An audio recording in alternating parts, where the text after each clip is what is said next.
Naxçıvan Dövlət Universiteti ötən il ərzində kadr potensialı və beynəlmiləşmə sahəsində mühüm nailiyyətlər əldə edib. Dünyanın müxtəlif ölkələrindən fərqli ixtisasları əhatə edən 50 əcnəbi professor tədris prosesinə cəlb olunub. 20 əcnəbi tədqiqatçı ilə ortaq elmi tədqiqatlar aparılıb. Əcnəbi tələbələrin qəbul edildiyi ölkələrin sayı 14-dən 22-yə çatıb. 1800-ə yaxın xarici tələbə ilə universitet ölkə üzrə liderlik mövqeyini qoruyub. Bunu Naxçıvan Dövlət Universitetində keçirilən media üçün brifinqdə universitetin rektoru Elbrus İsayev bildirib. Rektor qeyd edib ki, son illərdə Naxçıvan Dövlət Universitetində tələbələrin sayı artıb. 2020-2021-ci tədris ilində 6008 nəfərdən ibarət olan tələbə kontingenti 2025-2026-cı tədris ilində 11693 nəfərə çatıb.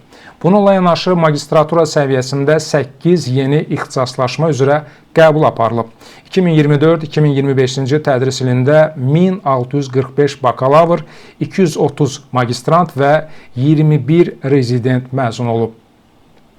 Elbrus İsayev 2025-ci ildə bir sıra yeni mərkəzlərin istifadəyə verilməsindən bəhs edib. O, bunlar arasında Süni İntellekt Mərkəzi, Dayanıqlı İnkişaf Mərkəzi, Akademik Yusif Məmmədəliyev adına Tədris Tədqiqat Mərkəzi, İnnovasiya Mərkəzi, İnklüziv Təhsil Mərkəzi, Psixoloji Xidmət və Uşaq İnkişaf Mərkəzi, Ömür Boyu Təhsil və Futurologiya Mərkəzi və Konservatoriyada Elektron Filarmoniya Mərkəzinin açılmasını xüsusilə qeyd edib.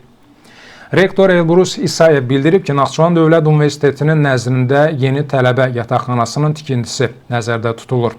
Rektor qeyd edib ki, 2026-cı ildə istifadəyə verilməsi planlaşdırılan yataqxana tələbələrin yaşayış şəraitinin yaxşılaşdırılmasına, xüsusilə regiondan və xarici ölkələrdən gələn tələbələrin sosial məişət problemlərinin aradan qaldırılmasına xidmət edəcək.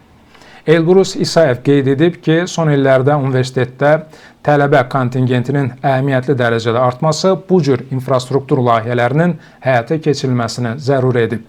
Yeni yataqxana müasir tələblərə cavab verən şəraitlə təmin olunacaq.